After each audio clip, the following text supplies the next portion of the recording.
नमस्कार दोस्तों, आप स्वस्थ होंगे, व्यस्त होंगे। हमारे चैनल में आज हम आप लोगों को आने वाले 26 जनवरी को स्वतंत्रता दिवस के बाद एक गणतंत्र दिवस जो आता है, हम गणतंत्र दिवस क्यों मनाते हैं और ये हमारे लिए कितना इम्पोर्टेंस है, इसके विषय में हम आपको थोड़ी सी जानकारी देना चाहते हैं। आप लोग इस चीज़ को देखें और हमारे चैनल को लाइक, सब्सक्राइब और शेयर करें।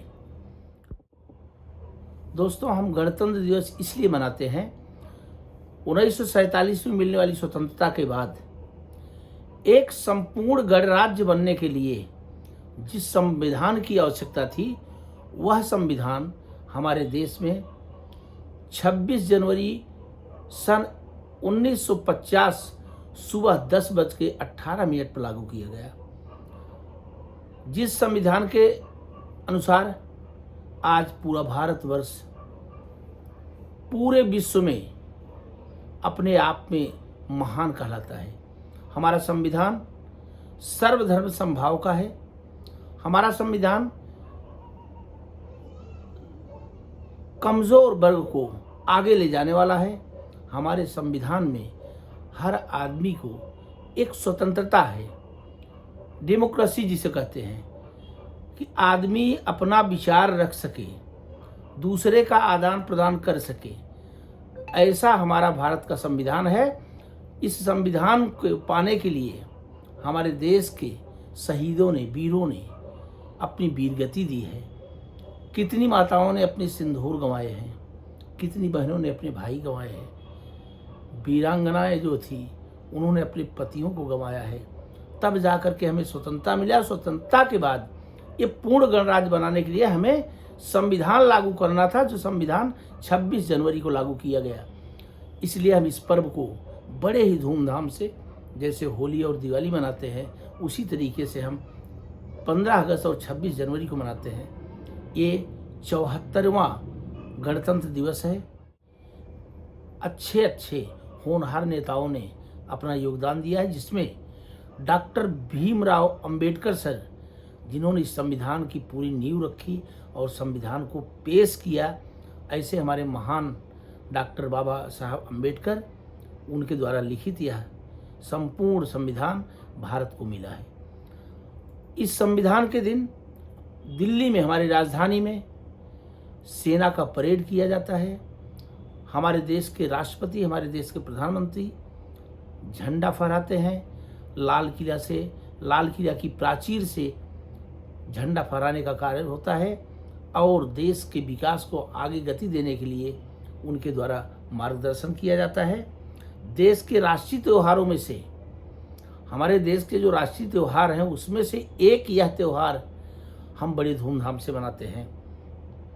देशवासी स्वतंत्रता सेनानियों व वीर योद्धाओं को स्मरण करते हैं। हम हर वर्ष इस दिन राष्ट्रपति तिरंगा झंडा फहराते हैं और प्रधानमंत्री जी तिरंगा झंडा फहराते हैं।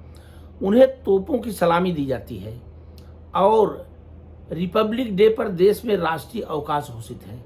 इस दिन हमारे देश के सभी लोगों को, जो नौकरी रोजगार में हैं, जिन्हें है, सबके लिए एक दिन का राष्ट्रीय अवकाश दिया गया है, जिससे लोग इस त्यौहार को, इस पर्व को अपने अच्छे ढंग से मना सकें और एक दूसरे के साथ इस त्यौहार को मनाएं।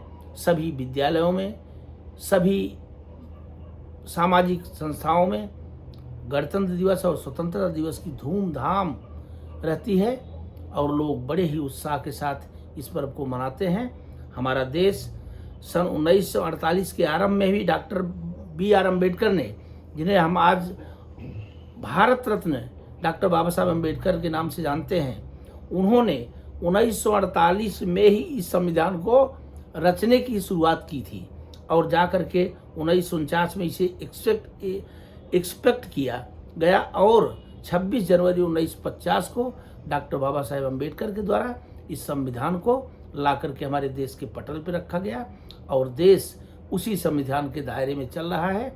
और पूरे दुनिया में आज तो ऐसी स्थिति है कि हमारा भारत संपूर्ण विश्व का गुरु बनने जा रहा है। गुरु है ही हमारे महाभारत, हमारी रामायण, हमारी गीता, जितने भी ग्रंथ हैं, जिसकी वजह से आज लोग चंद्रमा पर जाने के लिए हमारा दशमलव, इस भारत का दशमलव आज लोगों को चंद्रमा पर पहुंचा रहा है।